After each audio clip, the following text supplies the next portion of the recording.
Bonjour, chères étudiantes et chers étudiants. Euh, je voudrais consacrer cette vidéo à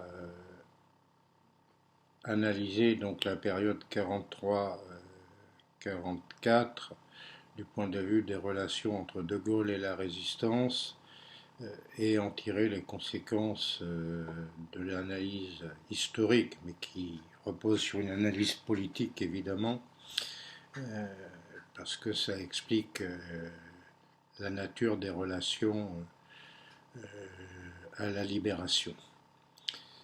Avant ceci, je voudrais quand même vous dire l'émotion et les remerciements par rapport à vos messages de soutien et de sympathie que vous m'avez spontanément adressés. Je vous en remercie très sincèrement. Donc, quand nous en étions arrivés, j'avais essayé de vous montrer combien la position de De Gaulle s'étant effritée près des Alliés, après notamment le débarquement allié en Afrique du Nord et le choix par ses alliés de privilégier des représentants de la France de Vichy, combien donc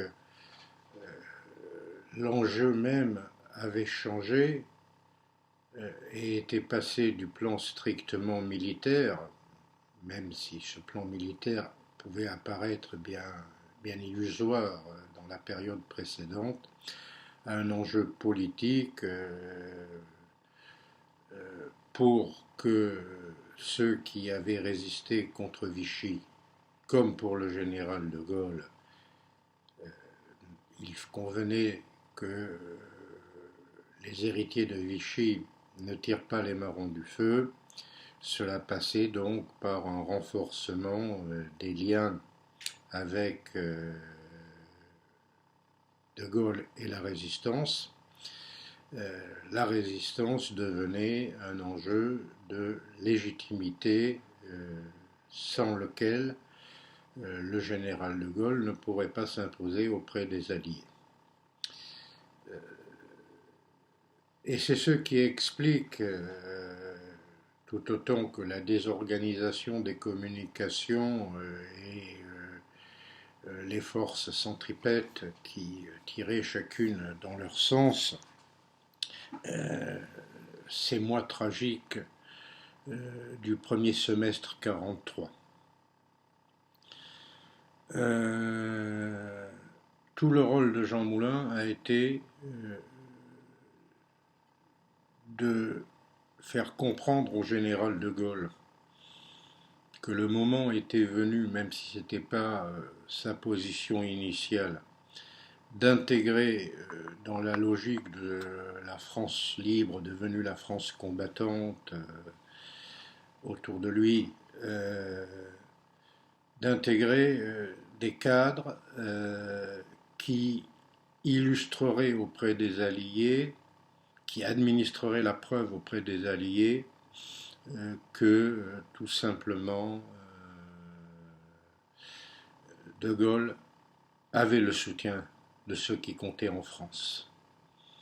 Et c'est en ce sens-là que le ralliement de Léon Blum, d'autres figures éminentes comme Édouard Herriot, et également la question de l'intégration des communistes à cet ensemble ont été décisifs. Et c'est là, de mon point de vue, et vous me reprocherez sans doute d'être de ce point de vue-là beaucoup trop suiviste dans les positions exprimées dans ses ouvrages par Daniel Cordier contre d'autres mouvements de résistance. C'est là que réside la clé pour comprendre les catastrophes successives jusqu'en juin 1943.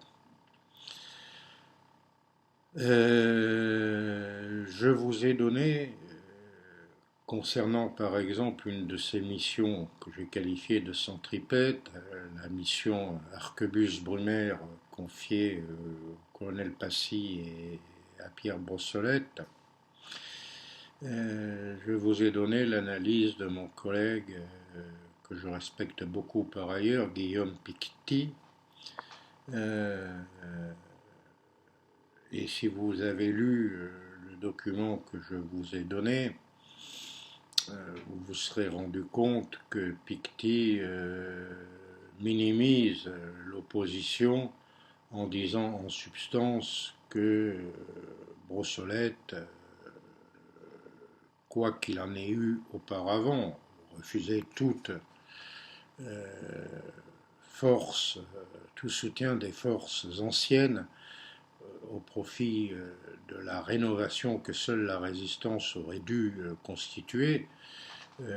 Piketty aurait accepté, aurait été à l'origine de Piketty, Brossolette, pardon, aurait été à l'origine du ralliement des communistes. Et donc la thèse est simple. Ce que raconte Cordier n'a pas lieu d'être puisque Brossolette s'était rallié fin 42, début 43 à ce ralliement d'une force politique centrale auprès de la France combattante, incarnée à Londres par le général de Gaulle.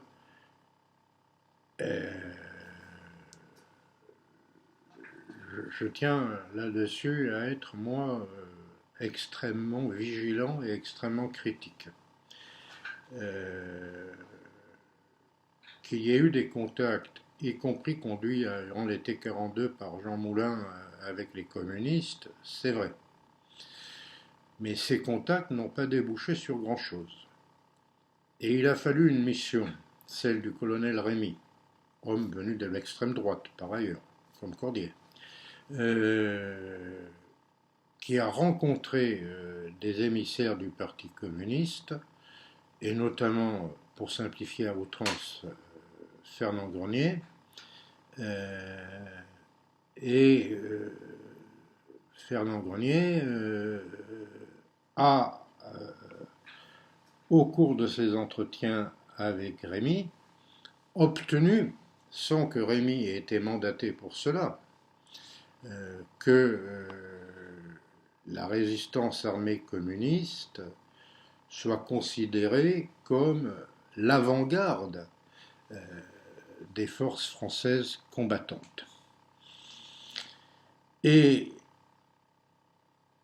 où Picquety a tort, de mon point de vue, c'est que quand on regarde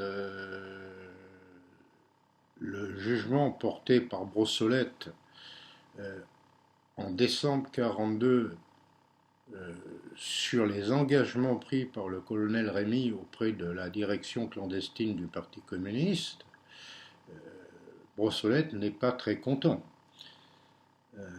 Puisqu'il écrit dans un... Brossolette qui était à Londres à ce moment-là, a écrit, c'est Cordier qui le cite, page 282 de son ouvrage, La République des catacombes, dont je vous ai déjà entretenu assez longuement, je crois. Rémy a été mis au contact avec les communistes au printemps dernier. Il a eu raison d'entrer en propos avec eux, mais comme c'est très fréquent chez les hommes qui manquent d'expérience politique, surtout s'ils sont personnellement de tendance extrémiste, il a eu tort de passer brutalement d'un anticommunisme farouche à une dévotion communiste sans réserve. Il a surtout eu tort de ne pas vouloir admettre que les communistes sont des négociateurs difficiles qui sont assez experts à tirer le maximum de leurs interlocuteurs en donnant la plus faible contrepartie possible. Sachant au contraire la difficulté du problème communiste, nos instructions à Rémy avaient constamment été de se borner à les mettre en rapport direct avec les services français de Londres.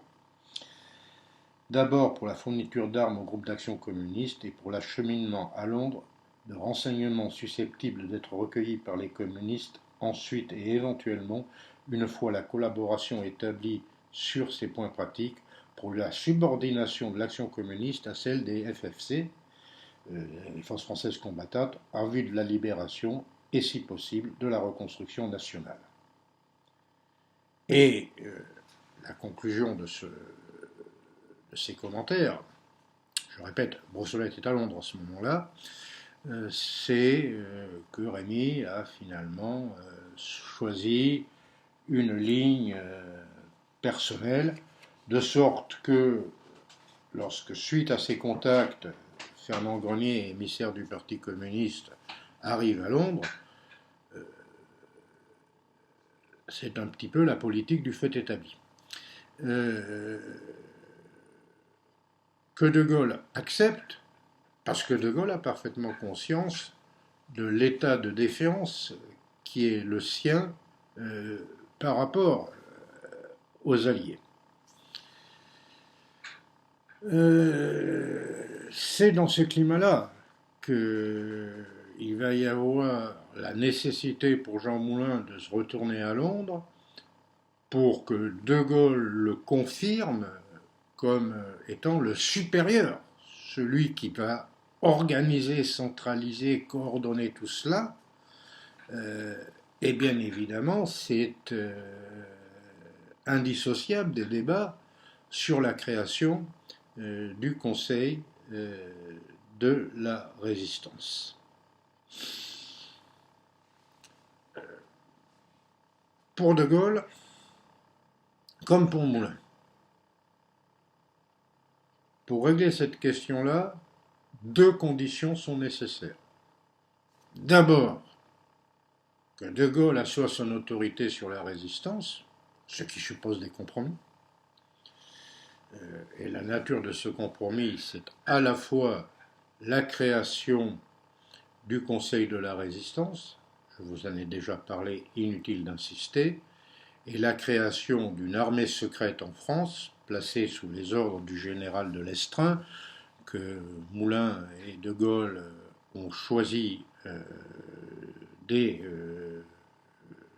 la fin de l'été 1942, et qui s'est mis au travail depuis septembre 1942, dans des conditions difficiles évidemment, je ne vous fais pas un dessin, chacun le comprendra.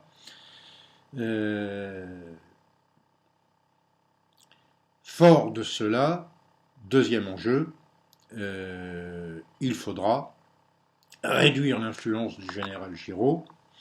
Je n'insiste pas trop sur ce sujet compliqué par ailleurs, et ce sera tout l'enjeu du combat de Gaulle durant cette année 1943.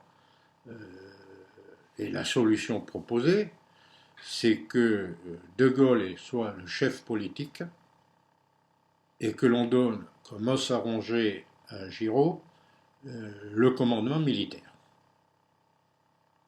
qui n'est pas une concession très importante dans l'absolu, puisque l'heure n'est pas manifestement, si on met à part les stratégies d'attentats individuels et autre chose, et qui sont importantes, j'en conviens tout à fait, l'heure n'est pas pour le moment à penser à une action militaire généralisée, laquelle n'a pas de sens avant la libération. Par contre, où ça a un sens, c'est que ce qui va se jouer autour de l'armée secrète est directement la cause des événements qui conduisent à l'arrestation de Jean Moulin. Et je voudrais donc, deuxième série de commentaires, analyser peut-être en détail comment,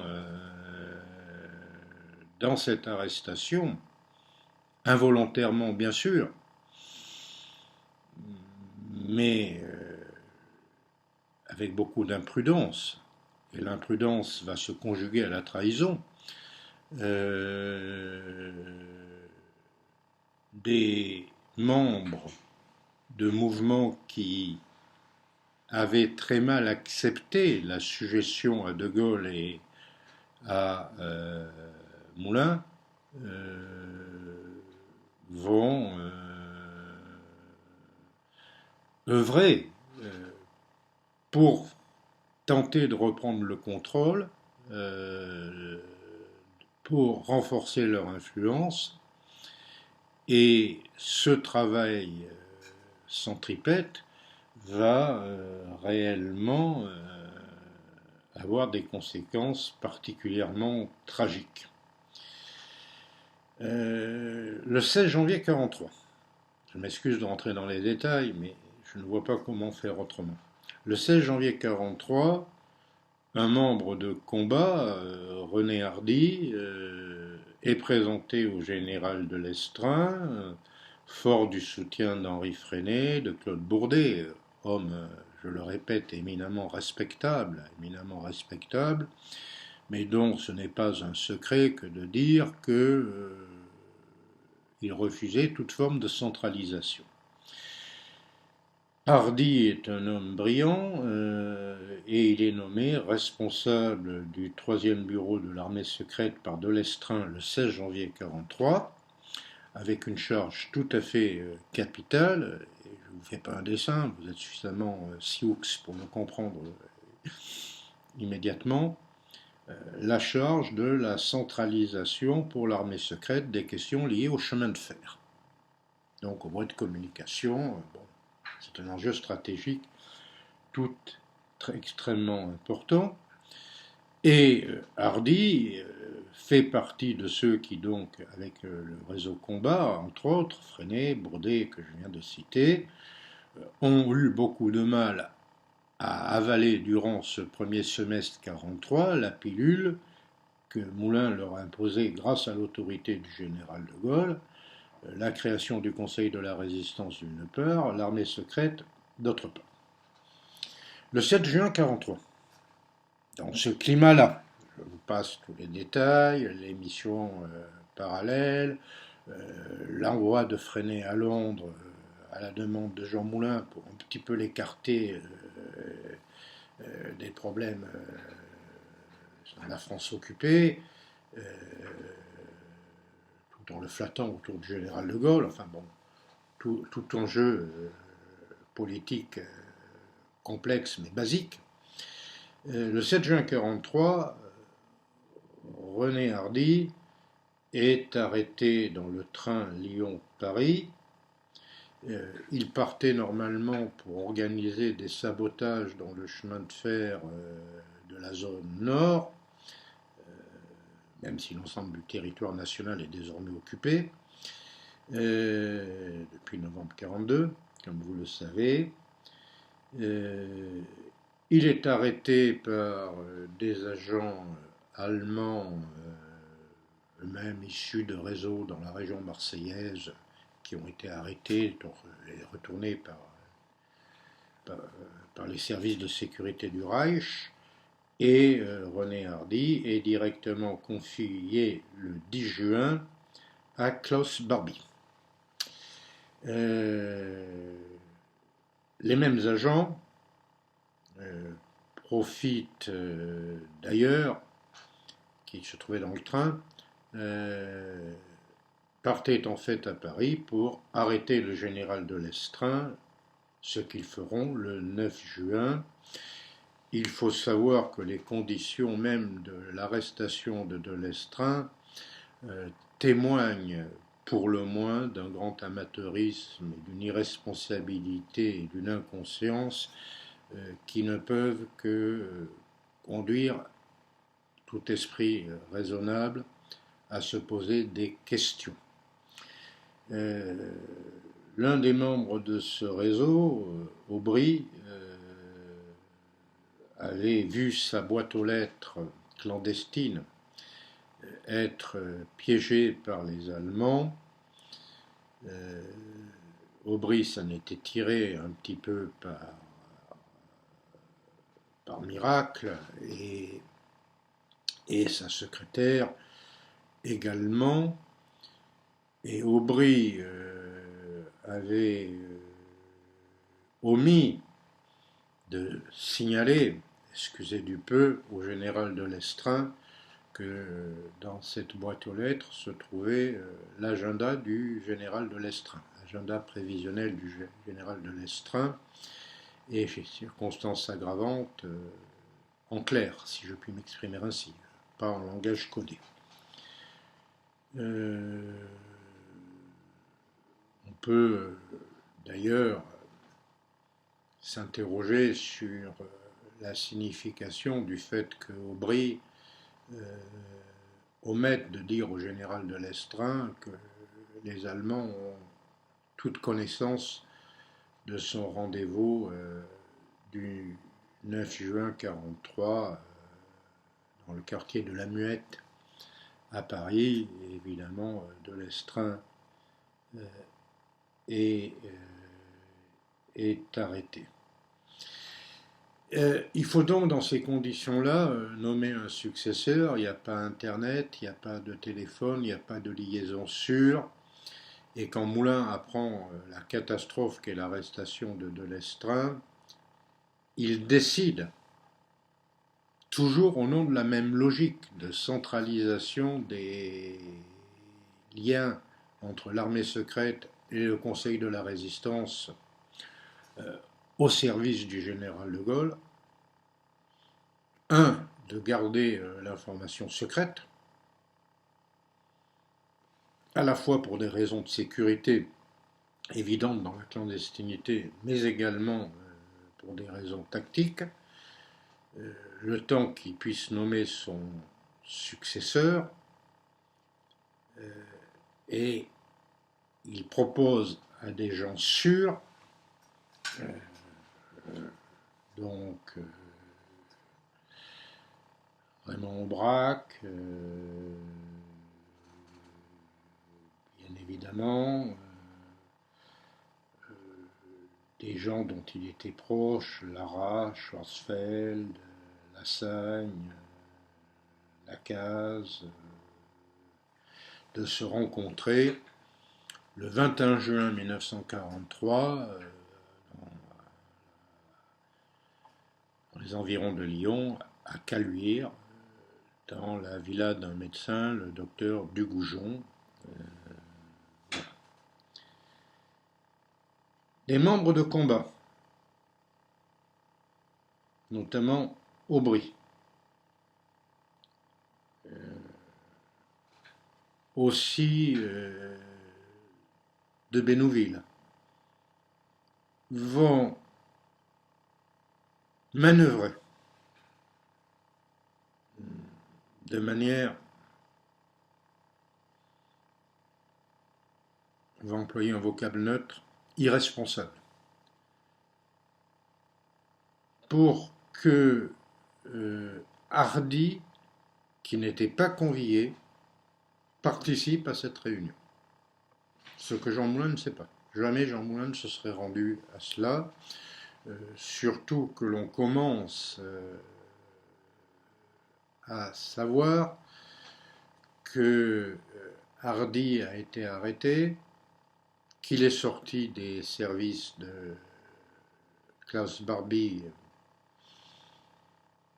comme cela. Alors il y a des gens qui sortiront heureusement des services allemands parce qu'il n'y a pas de preuves ou parce qu'ils sont considérés comme des menus frettins, mais en tout état de cause, la plus élémentaire des prudences était de ne pas associer Hardy à cette réunion. Et Aubry lui demande de participer. Aubry, celui-là même qui n'a pas prévenu de Lestrin du fait que vraisemblablement les Allemands étaient au courant de ces rendez-vous à Paris. Ce qui est à tout le moins irresponsable. Je crois que chacune et chacun d'entre vous en conviendront.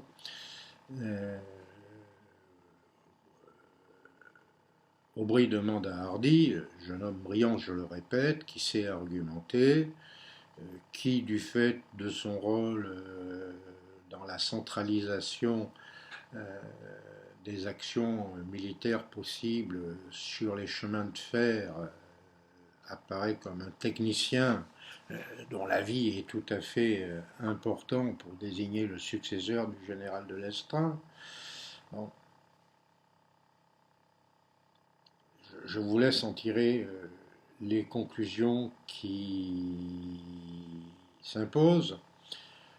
Claude Bourdet, qui n'est pas au courant de l'arrestation de Hardy, parce que là aussi, il faut voir le niveau d'information de chacune et de chacun dans ce genre de circonstances.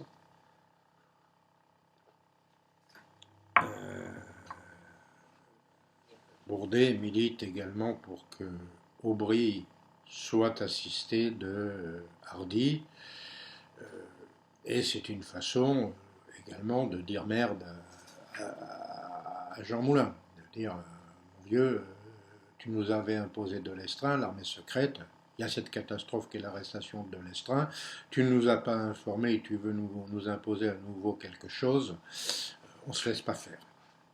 Petite cause, grands effets, puisque, comme vous le savez, le 21 juin 1943, Jean Moulin arrive à cette réunion avec un assez grand retard, chose très, très inhabituelle pour lui, et il tombe dans cette souricière puisque la police allemande arrive elle aussi avec un assez grand retard. Je veux dire, il y a des grains de sable par moment en histoire. Une des voitures de la police ayant crevé, bon, il a fallu changer la roue. Et de sorte que, d'abord, Jean Moulin n'est pas dans la salle où doit avoir la réunion quand la police allemande arrive. Il est dans la salle d'attente et malgré une ordonnance médicale, puisqu'on est dans la villa du docteur de Goujon, il n'échappe pas, en compagnie d'Aubrac, à l'arrestation. Voilà. Donc il est arrêté en compagnie d'Aubrac, que Lucie Aubrac fera libérer dans une opération un peu rocambolesque,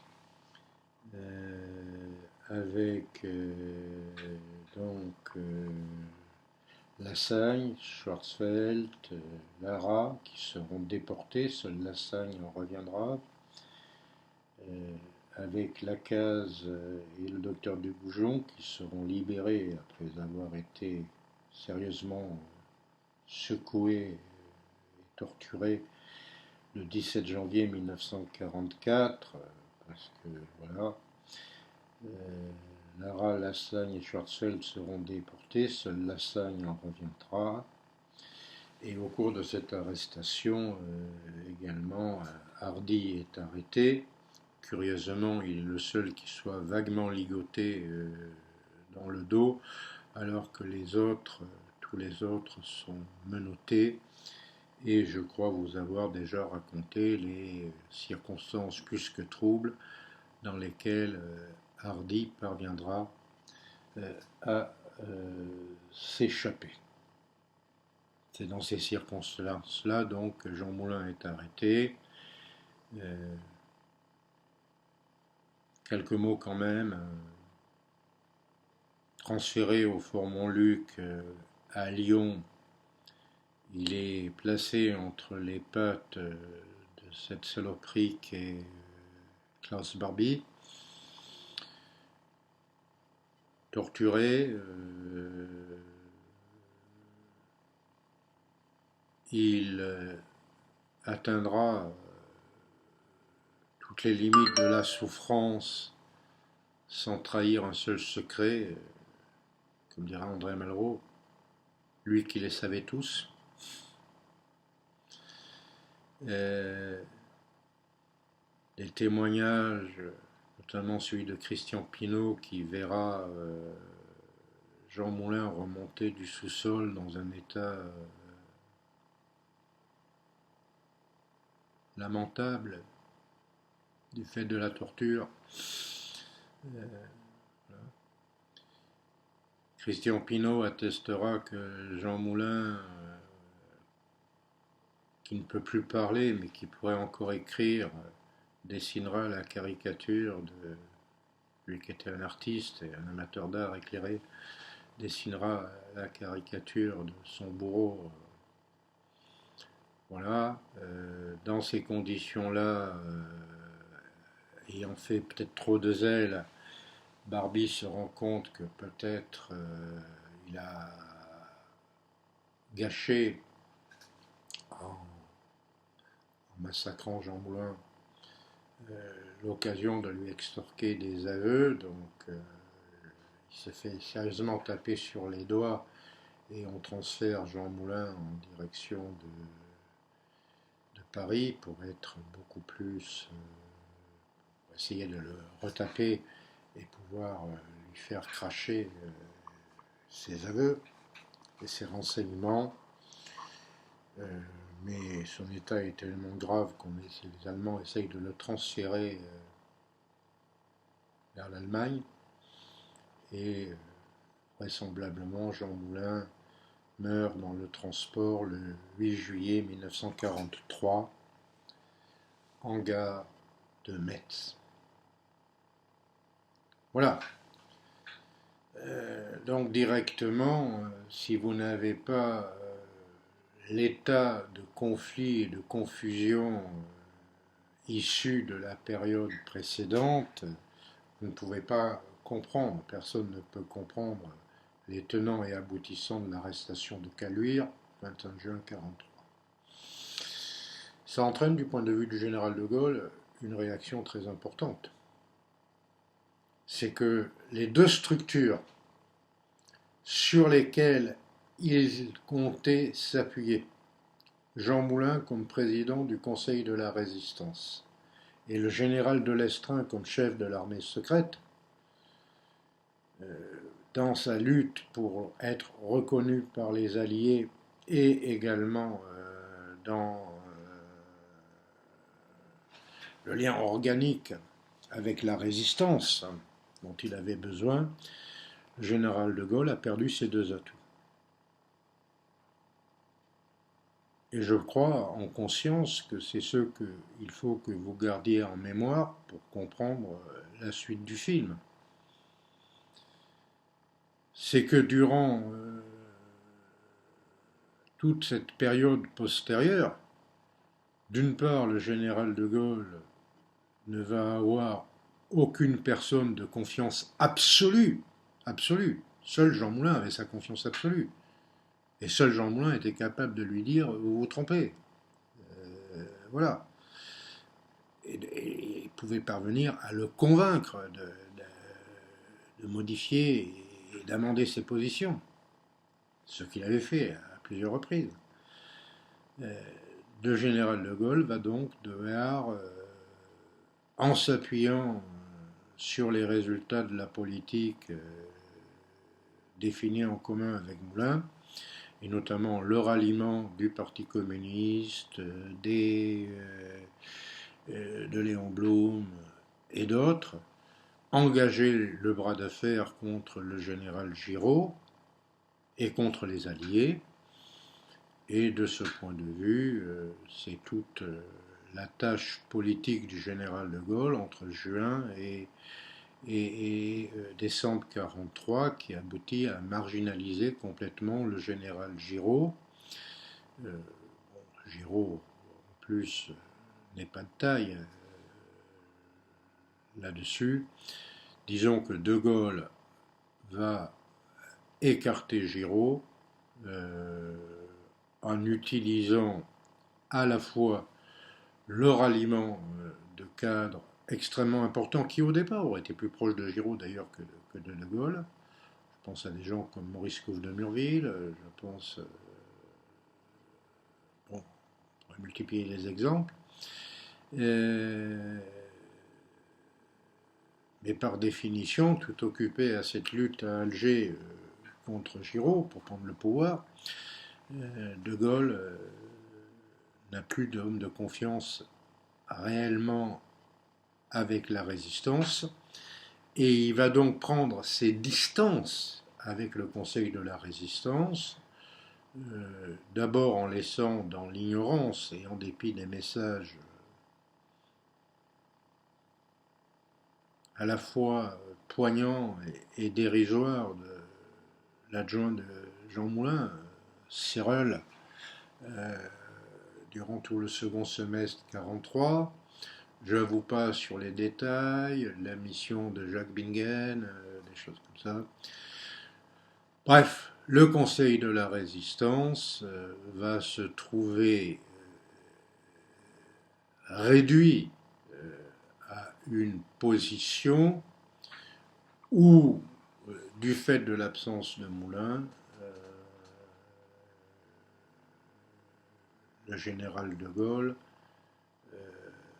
apparaît à nouveau dans la position de celui qui, à Londres ou à Alger, veut contrôler cette résistance, et donc de Gaulle va déshabiller, tout simplement, le Conseil national de la résistance de la plupart de son autorité. Georges Bidault prendra la succession de Jean Moulin, finalement. Le Conseil national de la résistance, le Conseil de la résistance, puisqu'il deviendra national dans l'appellation de fait qu'après la libération, le Conseil de la résistance va ensuite être extrêmement occupé à toutes les négociations tendues, à la fois tactiques et stratégiques, pour l'établissement de son programme commun, le programme de la résistance du 15 mars 44, les jours heureux. Dans cette négociation-là, des tas d'enjeux, notamment sur la question des nationalisations, dont les communistes ne voulaient au départ pas entendre parler. Il faut savoir que les communistes étaient contre l'idée même de nationalisation, ce qui peut paraître paradoxal. Nous y reviendrons en analysant les réformes de la libération. Bref, tout cela occupe la vie du Conseil national de la résistance, et tout cela permet à De Gaulle d'avoir le champ libre, une fois qu'il a écarté Giraud, pour prendre ses distances et, et déjà appliquer ce qui sera sa ligne de conduite à la libération. C'est-à-dire ne pas tenir compte des desiderata de ce Conseil de la résistance.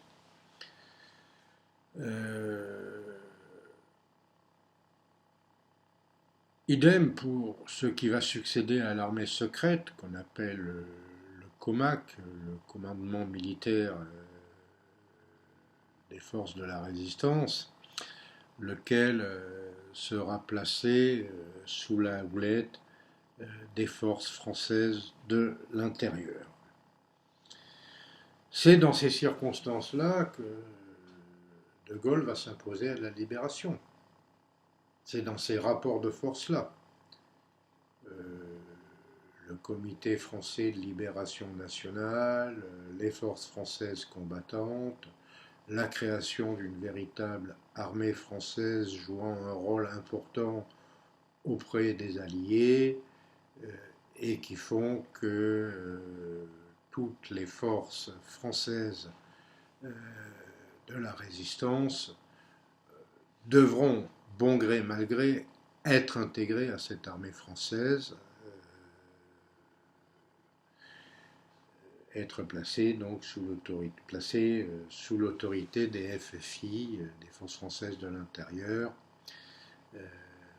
placer ces forces françaises de l'intérieur sous l'autorité du commandement militaire de ce qui va devenir au printemps 1944 le gouvernement provisoire de la République française, que De Gaulle, fort de son triomphe sur Giraud, a mis en place.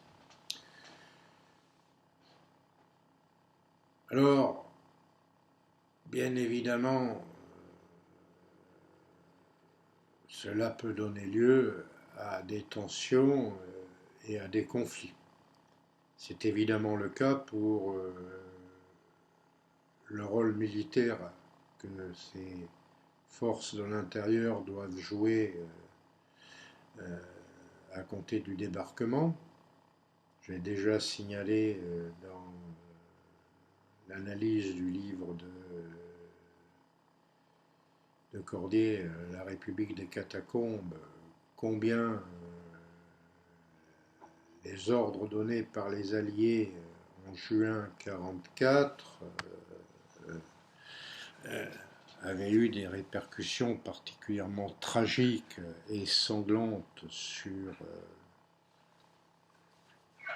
ces forces françaises et sur ces résistants qui ont été envoyés au massacre, dans certains cas. Je n'évoquerai pas les polémiques sur le maquis du Vercors, sauf si cela intéresse quelques-uns d'entre vous, faites-le moi savoir et nous pourrons peut-être faire un truc par Zoom sur ce point-là, mais bon, quand même. C'est évident pour la question de la libération de Paris, où c'est une course de vitesse entre l'insurrection nationale lancée par la résistance parisienne contre l'envoyé du général de Gaulle, d'ailleurs, Jacques Chaban-Delmas, pour... Excusez-moi, je reprendrai cette vidéo un peu plus loin, vous comprendrez que dans les circonstances que je traverse,